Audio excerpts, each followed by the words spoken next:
Hello everyone! Today we'll have a new lesson about 10 commandments of computer ethics. The 10 commandments of computer ethics were created in 1992 by the Washington, D.C. based Computer Ethics Institute. The commandments were introduced in the paper In Pursuit of the 10 Commandments for Computer Ethics by Ramon C. Barquin as a means to create a set of standards to guide and instruct people in the ethical use of computers. They followed the Internet Advisory Board's memo on ethics from 1987. The Ten Commandments of Computer Ethics copies the archaic style of the Ten Commandments from the King James Bible. ISC2, one of the thought leaders in the information security industry, has referred to the commandments in developing its own ethics rules. The commandments have been widely quoted in computer ethics literature but also have been criticized by both the hacker community and some in academia. For instance, Dr. Ben Fairweather of the Center for Computing and Social Responsibility has described them as simplistic and overly restrictive. The 10 Commandments of Computer Ethics are as follows. Commandment 1. Thou shalt not use a computer to harm other people. Simply put, do not use the computer in ways that may harm other people. This commandment says that it is unethical to use a computer to harm another user. It is not limited to physical injury.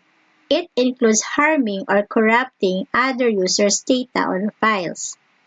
The commandment states that it is wrong to use a computer to steal someone's personal information. Manipulating or destroying files of other users is ethically wrong.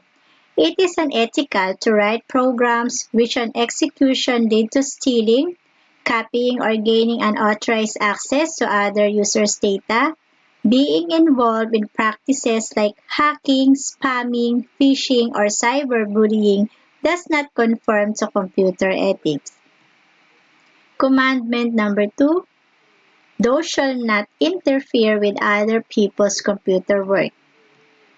Simply put, do not use computer technology to cause interference in other users' work. Computer software can be used in ways that disturb other users or disrupt their work. Viruses, for example, are programs meant to harmful useful computer. Programs or interfere with the normal functioning of a computer. Malicious software can disrupt the functioning of computers in more ways than one. It may overload computer memory through excessive consumption of computer resources, thus slowing its functioning. It may cause a computer to function wrongly or even stop working. Using malicious software to attack a computer is unethical. Commandment number 3. Thou shalt not snoop around in other people's computer files. Simply put, do not spy on another person's computer data. We know it is wrong to read someone's personal letters. On the same lines, it is wrong to read someone else's email messages or files.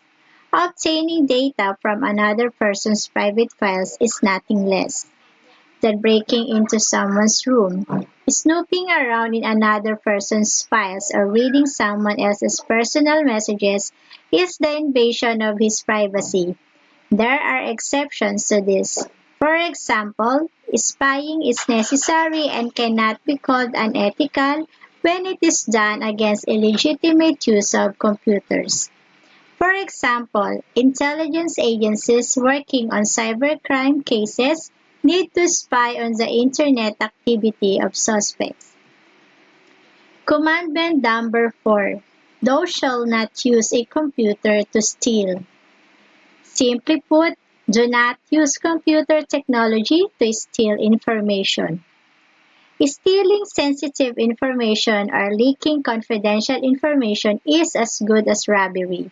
It is wrong to acquire personal information of employees from an employee database or patient history from a hospital database or other such information that is meant to be confidential.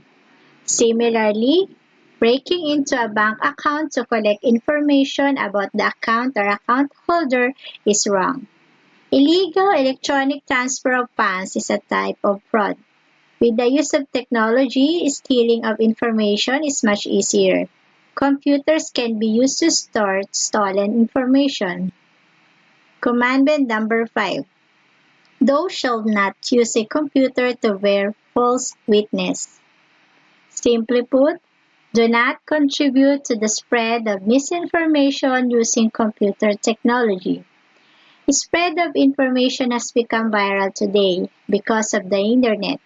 This also means that false news or rumors can spread speedily through social networking sites or emails.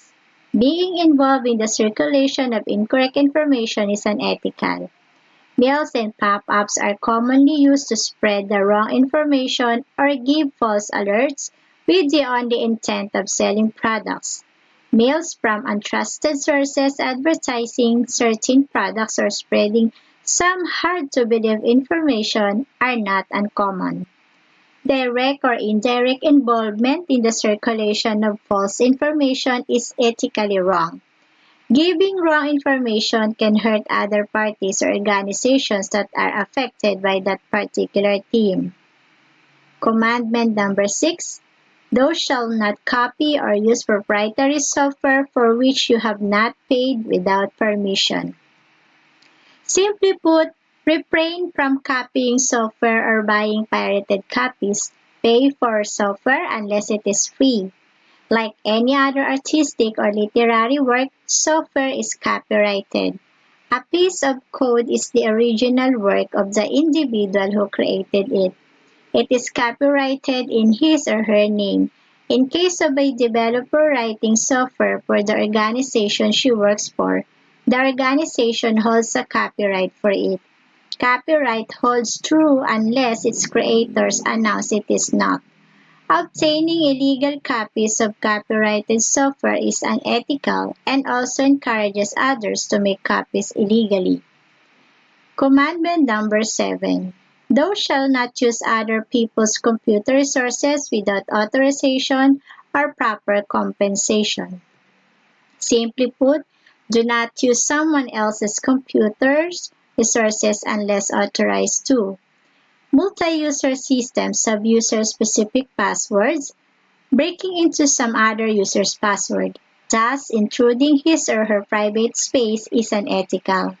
It is not ethical to hack passwords for gaining unauthorized access to a password-protected computer system. Accessing data that you are not authorized to access or gaining access to another user's computer without her permission is not ethical. Commandment number 8. Thou shalt not appropriate other people's intellectual output. Simply put, it is wrong to claim ownership on a work which is the output of someone else's intellect. Programs developed by a software developer are her property.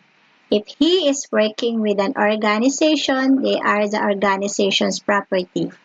Copying them and propagating them in one's own name is unethical. This applies to any creative work, program, or design. Establishing ownership on a work which is not yours is ethically wrong. Commandment number 9. Thou shalt not think about the social consequences of the program you are writing or the system you are designing.